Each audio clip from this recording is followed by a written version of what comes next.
तो पश्चिम बंगाल के मुख्यमंत्री शुभेंदु अधिकारी ने राज्य की पिछले तृणमूल कांग्रेस सरकार की महिलाओं के लिए डायरेक्ट कैश ट्रांसफर योजना लक्ष्मी भंडार को लेकर एक बड़ा खुलासा किया है।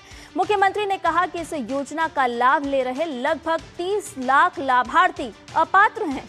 इनमें से कई गैर भारतीय हैं या उनके नाम वोटर लिस्ट में स्थायी रूप से हटाए जा चुके हैं।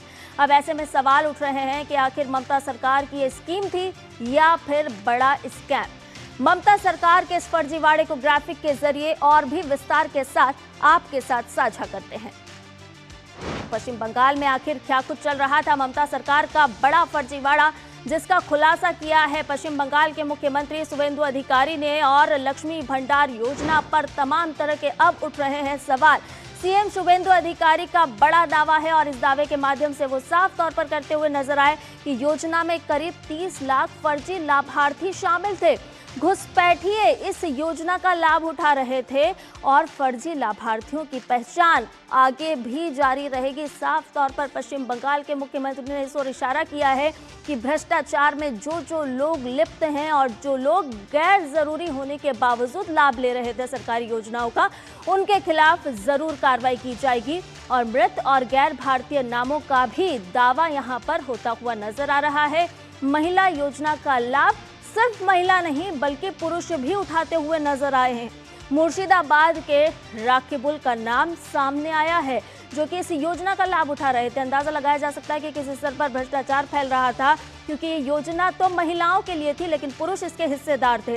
फिलहाल पुलिस हिरासत में राकिबुल और योजना के करीब 2.20 करोड़ लाभार्थी हैं। हालांकि ये बड़ा सवाल है कि इन लाभार्थियों में कौन वास्तविक लाभार्थी है और कौन गैर जरूरी। इसके अलावा आपको बताते हैं कि फर्जी लाभार्थी अब किसी भी कीमत पर बचते हुए नजर नहीं आने वाले हैं, क्योंकि अलर्ट मोड पर अब हैं मुख्यमंत्री शुभेंदु अधिकारी। लक्ष्मी भंडार योजना के बदले अब लाई जा रही है अन्नपूर्णा योजना। अन्नपूर्णा योजना में सख्त वेरिफिकेशन होगा। घर घर जाकर लाभार्थियों की जांच की जाएगी। ऑनलाइन ऑफलाइन दोनों मोड में इसका सत्यापन किया जाएगा और 90 दिनों तक नामांकन अभियान भी चलाया जाएगा। यानी कि साफ तौर पर जो लोग इसके पात्र हैं उन्हें ही अन्नपूर्णा योजना का लाभ मिलता हुआ नजर आएगा, क्योंकि लक्ष्मी भंडार योजना में जिस तरह से फर्जीवाड़े उजागर हो रहे हैं, तो शुभेंदु सरकार ने साफ तौर पर कहा गया है कि पात्र लोगों को ही इस योजना में शामिल किया जाएगा। अब वेरिफिकेशन नया नहीं, इसको भी समझिए, क्योंकि ऐसा नहीं है कि सिर्फ पश्चिम बंगाल में ही किसी भी योजना के लाभार्थियों का वेरिफिकेशन कराया जा रहा है।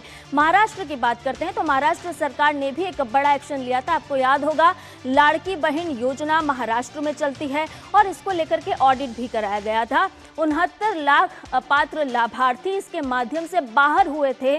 यानी कि ऐसा नहीं है कि पश्चिम बंगाल में अपात्र लोग योजना का लाभ ले रहे थे। जब महाराष्ट्र में भी लाड़की बहन योजना को लागू किया गया तो उससे पहले वेरिफिकेशन किया गया। वेरिफिकेशन में बड़ी संख्या में यहाँ पर भी अपात्र लाभार्थी सामने आए थे, जिन्हें इस योजना से बाहर का रास्ता दिखाया गया। ई-केवाईसी और दस्तावेज जांच में तमाम तरह के दावे फेल हुए। 2.46 करोड़ से घटकर 1.77 करोड़ लाभार्थी ही यहाँ पर रह गए। साफ तौर पर बता रही है ये तमाम तरह के वेरिफिकेशन कि कैसे गैर जरूरी लोग इन योजनाओं का लाभ लेने के लिए शामिल हो जाते हैं, लेकिन जब उसका वास्तविक वेरिफिकेशन होता है तो फिर उन्हें उस योजना से बाहर भी कर दिया जाता है। अब आपको अन्नपूर्णा भंडार योजना के बारे में भी जानकारी दे देते हैं, क्योंकि आ रही है अन्नपूर्णा भंडार योजना। बंगाल की महिलाओं को इसके माध्यम से वित्तीय सहायता दी जाएगी। लक्ष्मी भंडार योजना की ये सीधे सीधे जगह लेती हुई नजर आएगी। 1 जून 2026 से ये योजना लागू कर दी जाएगी, यानी कि कुछ ही दिन शेष हैं। मुख्यमंत्री शुभेंदु अधिकारी ने इसकी घोषणा की थी। पात्र महिलाओं को हर महीने 3000 रुपए मिलेंगे और इसका जो उद्देश्य है, इसका जो मकसद है, वो सीधे सीधे महिलाओं को आर्थिक रूप से सशक्त बनाना है और महिलाओं को आत्मनिर्भर बनाना है। तो साफ तौर पर पश्चिम बंगाल में हम देख रहे हैं कि शुभेंदु सरकार एक्शन मोड में नजर आ रही है।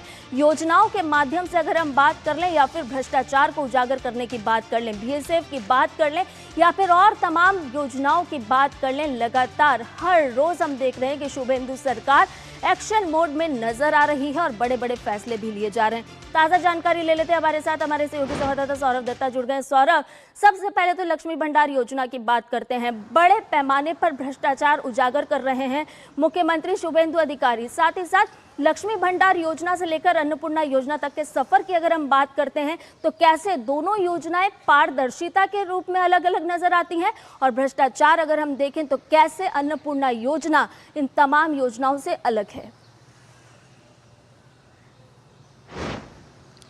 आज संध्या देखिए, जब पहली बार इस बात का खुलासा हुआ तो सरकार का पहला मानना था कि लक्ष्मी भंडार जो वो सरकारी योजनाएं थी और उसमें शायद जो वेरिफिकेशन हुआ वो वेरिफिकेशन सही हुआ। मतलब मेरा कहने का मतलब है कि 2 करोड़ 20 लाख वहाँ पे उपभोक्ता है, तो उनको वेरिफिकेशन के बाद ही उनका नाम लिस्ट में डाला गया है, ऐसा ही सरकार का मानना था, नई सरकार का मानना था।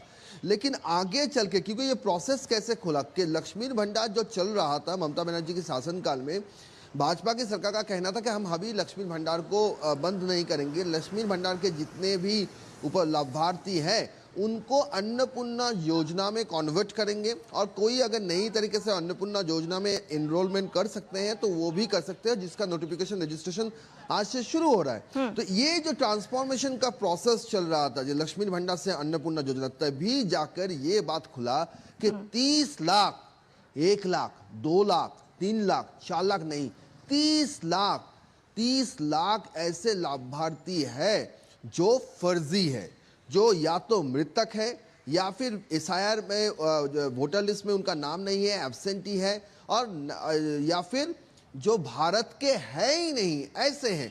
और कुछ तो ऐसे भी है जो महिलाएं ही नहीं है, पुरुष है, और फिर भी उनको इनका लाभ मिलता था। तो इन सारे बातों को लेकर ही मुख्यमंत्री शुभेंदु अधिकारी की सरकार का कहना है कि मानिए ऐसे कितने सरकारी योजना हो सकती है जहां पर ऐसे फिगर्स रह सकते हैं जिसमें घुसपैठियों को लाभ हो सकता है। और इसी के चलते अन्नपूर्णा योजना का जो फॉर्म अभी बनाया गया है उसमें काफी डिटेल्स में इंफॉर्मेशन लिया जा रहा है, और उस डिटेलिंग के वजह यही है कि ये जानना है कि किसी और सरकारी योजना में भी ऐसी गड़बड़ी तो नहीं है, मिलावट तो नहीं है, यही बात सुनिश्चित करने के लिए बिल्कुल सौरभ, जिस तरह से लक्ष्मी भंडार योजना में हमने साफ तौर पर देखा कि कहीं ना कहीं भ्रष्टाचार की बू यहाँ पर आती हुई नजर आ रही है, तो और भी जो योजनाएं पश्चिम बंगाल में चल रही थी वो भी सवालों के घेरे में है कि आखिर पात्र लोग उसका लाभ ले भी पा रहे थे या फिर नहीं। बहुत बहुत शुक्रिया सौरभ, इस वक्त तमाम जानकारी हमसे साझा करने के लिए। और न्यूज पंच में फिलहाल रुकने एक छोटे से ब्रेक के लिए जल्द हाजिर होंगे।